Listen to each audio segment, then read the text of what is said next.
Selamat datang di Bicara Saham. Saya Ale. Di channel ini, kita akan belajar bersama tentang berbagai berita, analisa, serta tips dan trik dari pasar modal yang mudah dipahami dan diterapkan dalam kehidupan sehari-hari. Sobat Investor, pemerintahan Prabowo Gibran punya gebrakan baru yang bikin heboh. Program makan gratis untuk sekolah-sekolah kini menggandeng dua raksasa ride-hailing Indonesia, Gotoh dan Grab Holdings. Apa dampaknya bagi Gotoh? Yuk, kita bahas lebih dalam. Program makan gratis ini bukan sekadar janji politik, tapi sudah diuji cobakan di 5 sekolah di Bogor, tepatnya di wilayah Sentul Raya dan Hambalang, yang melibatkan 500 paket makanan dan 40 pengemudi GoRide per sekolah. Nah, setiap paket makanan dianggarkan sebesar Rp14.900 per siswa. Bayangkan jika program ini diterapkan secara nasional, berapa banyak yang akan diinvestasikan dan berapa banyak keuntungan yang bisa diraih oleh Gotoh. Tentu, ada tantangan. Salah satunya adalah ketersediaan pengemudi di daerah terpencil. Gotoh sedang mempertimbangkan merekrut pengemudi baru secara nasional untuk mendukung program ini. Tantangan besar, tapi peluang juga besar. Tahukah sobat, saat ini Gotoh memiliki sekitar 2,5 juta pengemudi GoRide. Diperkirakan akan ada tambahan 800.000 pengemudi lagi untuk memenuhi kebutuhan program ini. Jika program ini berhasil, reputasi pemerintahan Prabowo Gibran di mata investor asing akan meroket. Indonesia bisa menjadi tolok ukur bagi negara berkembang lainnya dengan program bantuan sosial yang sepenuhnya digital, pertama di dunia. Selain itu, program ini juga dapat menjadi sinyal kebijakan untuk lebih banyak inisiatif digitalisasi di masa depan. Dari sudut pandang makro, ini akan sangat menguntungkan, terutama untuk konsumsi rumah tangga berpendapatan rendah. Keterlibatan perusahaan teknologi seperti Gotoh berarti pemerintahan Prabowo Gibran dapat melacak kemanjuran dan akuntabilitas dana sebesar Rp71 triliun. Big data mereka bisa meminimalkan ruang untuk korupsi. Dari segi ekonomi, program ini bisa memberikan efek pengganda maksimal. Artinya, setiap rupiah yang diinvestasikan akan memberikan dampak besar pada perekonomian secara keseluruhan. Dengan turut hadirnya Gotoh dalam program ini, kinerja Gotoh di pasar saham bisa terdongkrak. Investor pasti melihat ini sebagai katalis positif. Nah, buat sobat yang suka berinvestasi saham, ini bisa jadi momen yang tepat untuk memperhatikan pergerakan saham Gotoh. Siapa tahu, ini adalah peluang emas. Jangan lupa, kebijakan ini telah diuji coba di 5 sekolah dengan melibatkan banyak pihak. Hal ini menunjukkan keseriusan pemerintah dalam menjalankan program ini. Selain Gotoh, Grab Holdings juga ikut serta. Namun, dalam video kali ini kita fokus pada Gotoh dan dampaknya bagi perusahaan ini. Dengan kolaborasi ini, Gotoh bisa meningkatkan efisiensi operasional dan memperluas jangkauan layanan mereka. Ini jelas kabar baik bagi para investor. Program makan gratis ini juga bisa meningkatkan brand awareness Gotoh. Masyarakat akan lebih mengenal dan mempercayai layanan mereka. Jadi, tidak hanya dari sisi keuangan, tetapi juga dari sisi reputasi dan kepercayaan publik. Meskipun begitu, selalu ada risiko. Ketersediaan pengemudi di daerah terpencil dan proses pendaftaran nasional bisa jadi tantangan yang cukup besar. Namun, dengan manajemen yang baik dan strategi yang tepat, tantangan ini bisa diatasi dan justru menjadi peluang bagi Gotoh untuk tumbuh lebih besar. Bagaimana pendapat sobat tentang program ini? Apakah ini akan menjadi gebrakan besar bagi Gotoh dan pemerintahan Prabowo Gibran? Lalu, bagaimana kondisi fundamental dari Gojek Tokopedia saat ini? Ayo kita review. Jangan lupa like, subscribe, dan share video ini, agar kalian gak ketinggalan update terbaru seputar dunia saham lainnya.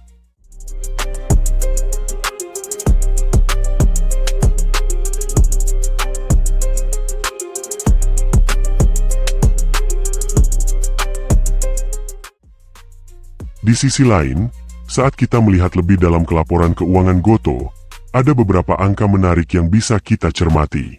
Salah satunya adalah penurunan nilai aset perusahaan. Pada Juni 2024, total aset Gotoh tercatat sebesar 46,3 triliun rupiah.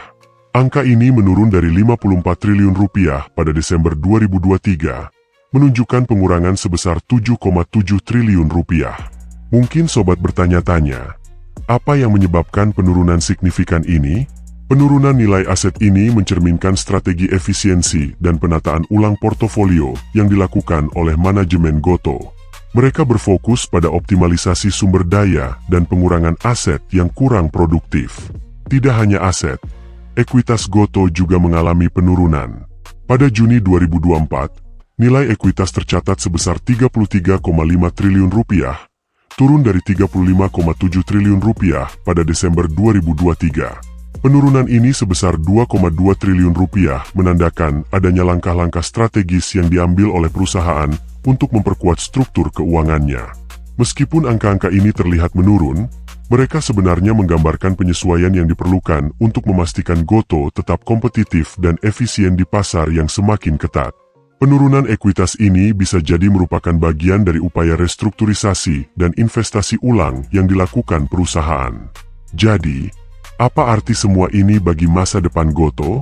Dengan penurunan aset dan ekuitas, Gotoh tampaknya sedang mempersiapkan diri untuk menghadapi tantangan yang lebih besar dan meraih peluang baru. Ini adalah bagian dari strategi jangka panjang mereka untuk memastikan pertumbuhan yang berkelanjutan dan mengoptimalkan nilai bagi pemegang saham. Bagaimana Gotoh akan terus beradaptasi dan berkembang di masa depan?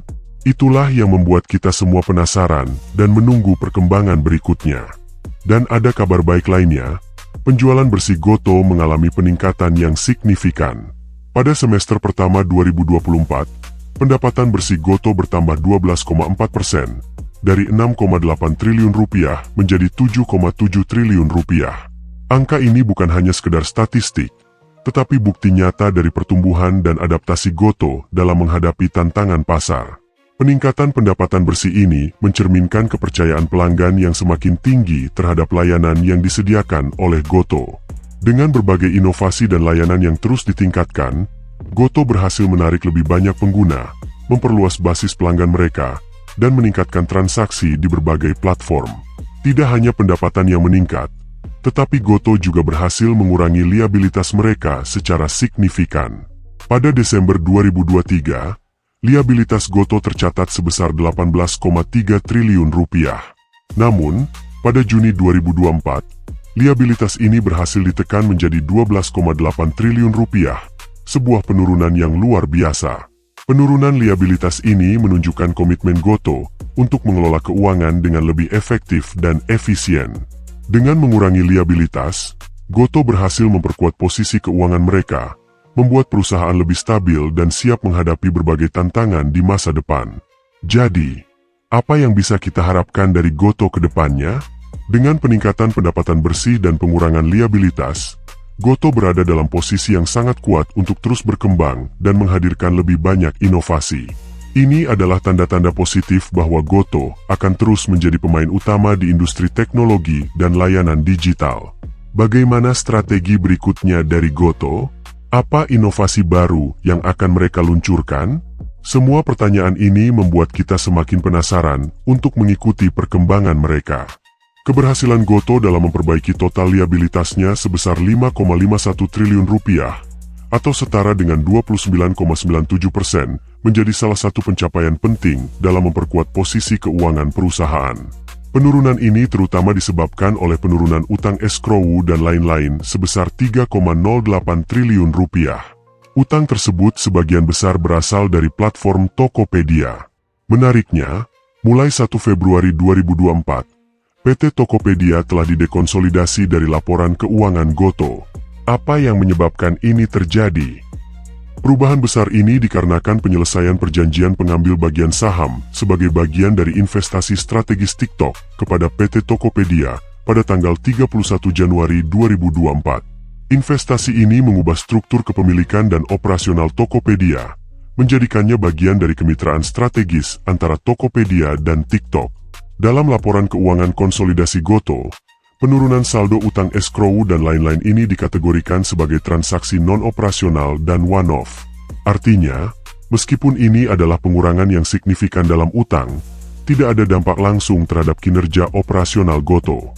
Jadi, apa arti semua ini bagi masa depan Gotoh? Dengan berkurangnya total liabilitas dan perbaikan dalam struktur keuangan, Gotoh memiliki ruang yang lebih besar untuk berinovasi dan berinvestasi dalam layanan baru. Ini adalah indikasi kuat bahwa Gotoh sedang mempersiapkan diri untuk pertumbuhan yang lebih besar di masa mendatang. Bagaimana strategi berikutnya dari Gotoh untuk memanfaatkan posisi keuangan yang lebih kuat ini? Apa langkah-langkah baru yang akan mereka ambil untuk terus memimpin di industri teknologi dan layanan digital? Di sisi lain, ada peningkatan pada beban pokok pendapatan Gotoh. Dari 2,5 triliun rupiah pada semester pertama 2023, beban pokok ini bertambah menjadi 3,7 triliun rupiah pada semester pertama 2024. Kenaikan ini mencerminkan ekspansi operasional yang dilakukan oleh Gotoh untuk memenuhi permintaan yang meningkat. Namun, jangan salah mengartikan peningkatan beban pokok pendapatan ini. Meskipun ada peningkatan biaya, ini adalah tanda bahwa Gotoh terus memperluas layanannya dan berinvestasi dalam kualitas pelayanan yang lebih baik bagi penggunanya. Setiap biaya tambahan ini diiringi dengan peningkatan pendapatan dan efisiensi yang lebih tinggi. Dan kabar baiknya adalah, meskipun ada peningkatan beban pokok pendapatan, rugi usaha Gotoh menurun drastis. Dari 6,1 triliun rupiah pada semester pertama 2023, rugi usaha berkurang menjadi 1,7 triliun rupiah pada semester pertama 2024. Penurunan yang signifikan ini menunjukkan efektivitas strategi efisiensi yang diterapkan oleh perusahaan. Bagaimana Gotoh bisa mencapai penurunan rugi usaha sebesar ini? Ini adalah hasil dari serangkaian inisiatif efisiensi yang dilakukan oleh manajemen, termasuk penurunan beban penjualan dan pemasaran, optimalisasi operasional, serta peningkatan pendapatan bersih.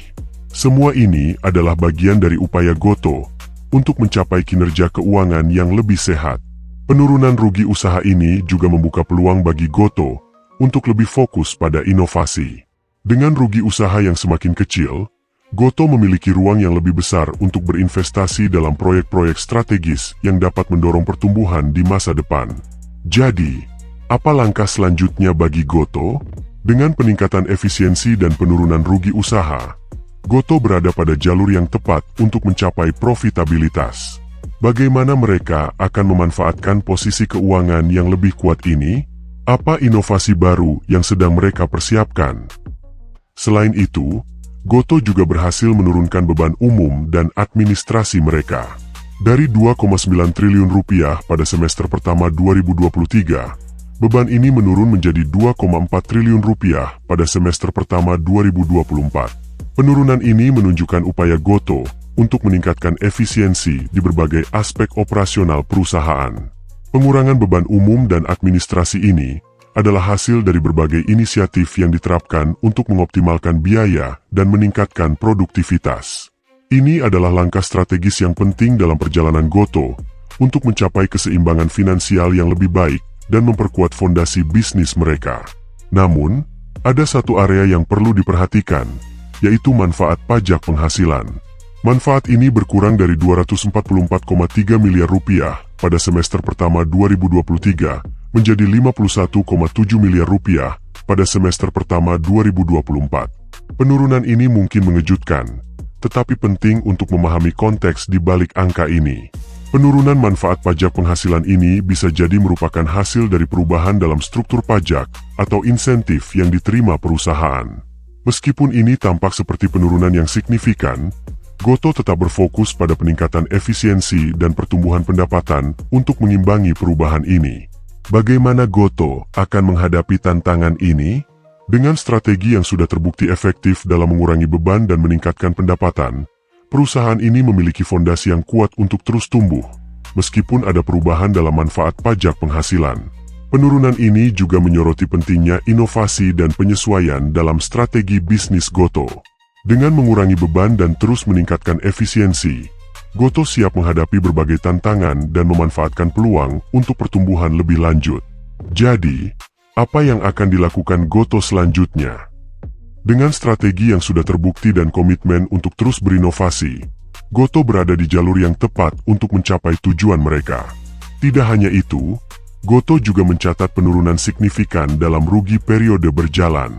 Dari 7,2 triliun rupiah pada semester pertama 2023, rugi periode berjalan menurun menjadi 2,8 triliun rupiah pada semester pertama 2024. Ini adalah pencapaian luar biasa yang menunjukkan bahwa strategi efisiensi dan peningkatan pendapatan yang diterapkan perusahaan benar-benar membuahkan hasil. Penurunan rugi periode berjalan ini mencerminkan upaya keras Goto untuk memperbaiki kinerja keuangannya. Dengan pengurangan sebesar ini, perusahaan semakin dekat untuk mencapai tujuan profitabilitas yang sudah lama diidamkan. Bagaimana mereka bisa mencapai hal ini? Ini semua berkat langkah-langkah strategis yang cermat dan komitmen yang kuat untuk terus berinovasi dan meningkatkan efisiensi operasional.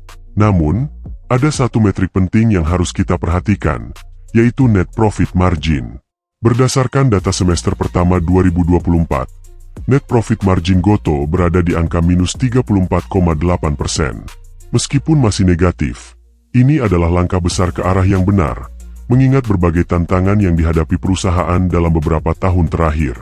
Net profit margin yang negatif ini menunjukkan bahwa Goto masih dalam proses transformasi menuju profitabilitas penuh.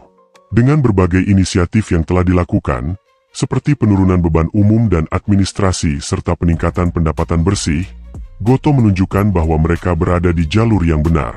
Bagaimana Goto akan terus memperbaiki net profit margin mereka?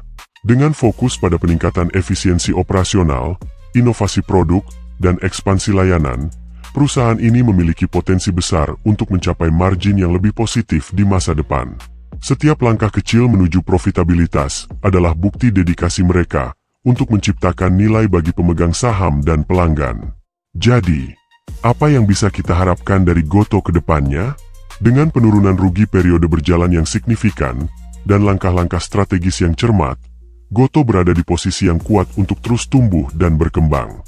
Melihat lebih dalam pada metrik keuangan Goto, kita menemukan bahwa return on assets perusahaan untuk semester pertama 2024 adalah minus 11,6%. Meskipun angka ini negatif, penting untuk diingat bahwa ROA mencerminkan seberapa efektif perusahaan menggunakan asetnya untuk menghasilkan keuntungan. Ini berarti bahwa Goto masih dalam proses optimalisasi aset mereka untuk mencapai efisiensi yang lebih baik. Negatifnya ROA ini menandakan bahwa Goto masih memiliki ruang untuk meningkatkan efisiensi penggunaan aset mereka. Namun, dengan langkah-langkah strategis yang sudah diambil, termasuk pengurangan beban dan peningkatan pendapatan, Goto berada di jalur yang tepat untuk memperbaiki angka ini di masa depan. Bagaimana mereka akan melakukannya? Ini adalah pertanyaan menarik yang akan kita tunggu jawabannya. Selain itu, return on equity Goto untuk semester pertama 2024 berada di angka minus 15%. ROE yang negatif menunjukkan bahwa perusahaan masih belum mencapai tingkat pengembalian yang diharapkan dari ekuitas pemegang saham. Namun, angka ini juga mencerminkan investasi besar yang dilakukan Goto untuk pertumbuhan dan ekspansi jangka panjang. Meskipun ROE negatif, ini juga menyoroti potensi besar yang dimiliki Goto. Dengan strategi yang tepat dan fokus pada peningkatan efisiensi operasional, Goto memiliki peluang besar untuk mengubah angka ini menjadi positif.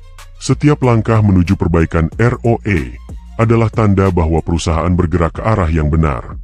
Bagaimana Goto akan memperbaiki ROA dan ROE mereka? Dengan berinvestasi dalam teknologi dan inovasi, meningkatkan efisiensi operasional, dan memperluas jangkauan layanan mereka, Goto berupaya untuk menciptakan nilai lebih bagi pemegang saham dan pelanggan. Setiap langkah strategis ini adalah bagian dari upaya mereka untuk mencapai kinerja keuangan yang lebih sehat. Perjalanan Goto menuju profitabilitas penuh masih panjang, tetapi setiap langkah maju adalah bukti komitmen dan dedikasi mereka. Bagaimana mereka akan menghadapi tantangan dan memanfaatkan peluang di masa depan? Selanjutnya, mari kita lihat debt to equity ratio Goto yang saat ini berada di angka 35,7%. DER ini menunjukkan bahwa untuk setiap Rp1 ekuitas, Goto memiliki Rp0,35 dalam bentuk utang. Angka ini relatif sehat dan menunjukkan bahwa perusahaan tidak terlalu bergantung pada utang untuk membiayai operasinya. Namun, apa yang sebenarnya berarti bagi masa depan Goto? DER yang rendah ini memberikan fleksibilitas keuangan yang lebih besar bagi Gotoh. Dengan utang yang tidak terlalu tinggi, perusahaan memiliki ruang untuk mengambil langkah-langkah strategis tanpa terbebani oleh kewajiban finansial yang besar. Apakah ini berarti Gotoh siap untuk melakukan ekspansi lebih lanjut atau berinvestasi dalam inovasi baru? Ini adalah hal yang patut kita tunggu-tunggu. Selain itu, current ratio Gotoh saat ini berada di angka 301,9%. Angka ini menunjukkan bahwa Gotoh memiliki likuiditas yang sangat kuat, dengan aset lancar yang jauh melebihi kewajiban lancarnya. Dengan kata lain, Gotoh memiliki cukup aset likuid untuk menutupi kewajiban jangka pendeknya lebih dari 3 kali lipat. Current ratio yang tinggi ini menandakan bahwa Gotoh berada dalam posisi keuangan yang sangat kuat untuk menghadapi tantangan jangka pendek. Dengan likuiditas yang sangat baik, perusahaan siap untuk menangani kebutuhan operasional sehari-hari, menghadapi fluktuasi pasar, dan mengejar peluang pertumbuhan tanpa khawatir akan keterbatasan likuiditas. Jadi, apa arti semua angka ini bagi Gotoh ke depannya? Dengan debt-to-equity ratio yang rendah dan current ratio yang sangat tinggi, Gotoh memiliki fondasi keuangan yang kokoh untuk terus berkembang. Perusahaan ini tidak hanya siap menghadapi tantangan, tetapi juga siap memanfaatkan peluang besar yang ada di pasar. Dengan semua indikator keuangan yang menunjukkan arah positif, kita bisa mengharapkan Gotoh untuk terus membuat terobosan dan memberikan nilai lebih bagi pemegang saham dan pelanggan. Bagaimana langkah mereka berikutnya? Bagaimana mereka akan memanfaatkan posisi keuangan yang kuat ini untuk mencapai tujuan jangka panjang mereka? Semua ini membuat kita semakin penasaran dan tertarik untuk terus mengikuti perkembangan mereka. Perlu kita perhatikan juga bagaimana Gotoh mengelola arus kas mereka. Untuk semester pertama 2024, arus kas yang digunakan untuk aktivitas operasi tercatat sebesar 598,7 miliar rupiah. Meskipun terlihat signifikan, apa arti sebenarnya dari angka ini untuk kestabilan dan pertumbuhan Gotoh? Arus kas operasi ini menunjukkan seberapa efektif perusahaan dalam menghasilkan uang dari aktivitas bisnis utamanya. Meskipun angka ini mencerminkan aliran kas yang digunakan dalam operasi sehari-hari, penting untuk mempertimbangkan bagaimana Gotoh mengelola arus kas mereka secara keseluruhan. Dan berbicara tentang arus kas secara keseluruhan, Gotoh mengalami penurunan nilai total arus kas sebesar 5,2 triliun rupiah hingga akhir Juni 2024. Penurunan ini cukup signifikan dan menimbulkan pertanyaan, apa penyebab dibalik perubahan besar ini, dan bagaimana dampaknya terhadap strategi dan keuangan jangka panjang Gotoh. Penurunan total arus kas ini bisa jadi dipengaruhi oleh berbagai faktor, seperti investasi besar dalam ekspansi atau inovasi, atau perubahan dalam struktur biaya. Dengan begitu banyak variabel yang terlibat, penting untuk memahami bagaimana Gotoh merespons dan menyesuaikan strategi mereka untuk menjaga kesehatan keuangan perusahaan. Namun, meskipun penurunan arus kas mungkin menunjukkan tantangan jangka pendek, ini juga bisa menjadi indikasi dari investasi strategis yang bertujuan untuk pertumbuhan jangka panjang. Bagaimana Gotoh merencanakan untuk mengelola arus kas mereka dan memanfaatkan peluang untuk masa depan? Ini adalah hal yang menarik untuk diperhatikan. Jadi, dengan perubahan dalam arus kas ini, bagaimana Gotoh akan menavigasi tantangan dan memanfaatkan peluang di pasar? Apakah langkah-langkah strategis mereka akan menghasilkan keuntungan di masa depan? Menelisik lebih dalam ke penggunaan kas Gotoh, kita menemukan bahwa mereka mengalokasikan sebesar 10,5 triliun rupiah untuk aktivitas investasi selama semester pertama 2024. Angka ini bukanlah jumlah yang kecil dan menandakan bahwa Gotoh tengah melakukan langkah besar dalam hal ekspansi dan pengembangan. Namun, bagaimana dampak dari investasi besar ini terhadap masa depan perusahaan? Investasi sebesar ini seringkali mencerminkan komitmen terhadap pertumbuhan jangka panjang dan inovasi. Mungkin ini adalah langkah strategis untuk memasuki pasar yang baru, meningkatkan kapabilitas teknologi, atau memperluas lini produk mereka. Apa sebenarnya yang diharapkan dari investasi besar ini, dan bagaimana dampaknya terhadap posisi Gotoh ke depan? Ini adalah hal yang menarik untuk diteliti lebih lanjut. Di sisi lain, Gotoh mencatat pendapatan kas dari aktivitas pendanaan senilai 5,8 triliun rupiah. Pendapatan kas ini menunjukkan bahwa perusahaan juga memperoleh sumber daya finansial dari berbagai bentuk pendanaan, yang dapat mendukung berbagai inisiatif dan proyek. Apa yang akan dilakukan Gotoh dengan tambahan kas ini? Bagaimana mereka akan memanfaatkannya untuk mengoptimalkan hasil dari investasi yang telah dilakukan? Pendapatan kas dari aktivitas pendanaan ini dapat menjadi indikator bahwa Gotoh berhasil menarik minat investor dan mendapatkan dukungan finansial yang diperlukan untuk mempercepat pertumbuhan mereka. Dengan aliran kas yang stabil dari pendanaan, perusahaan berada dalam posisi yang baik untuk memanfaatkan peluang yang ada dan mengatasi tantangan yang mungkin muncul. Jadi, bagaimana Gotoh akan menyusun strategi mereka untuk mengelola kas yang diperoleh dari investasi dan pendanaan ini? Apakah mereka akan menggunakan dana ini untuk inovasi yang akan mengubah lanskap industri atau memperkuat posisi mereka di pasar? Semua ini meninggalkan kita dengan rasa penasaran yang mendalam tentang langkah-langkah berikutnya dari Gotoh. Sobat, sampai di sini video kita kali ini. Bagaimana? Apakah kamu sudah mendapatkan insight yang bermanfaat? Jangan mudah menyerah dan teruslah belajar. Jika sobat memiliki pertanyaan atau ingin request topik pembahasan selanjutnya, silahkan tinggalkan komentar di bawah. Jangan lupa like, share, dan subscribe channel ini untuk mendapatkan lebih banyak konten edukasi pasar modal yang bermanfaat. Terima kasih sudah menonton, dan sampai jumpa.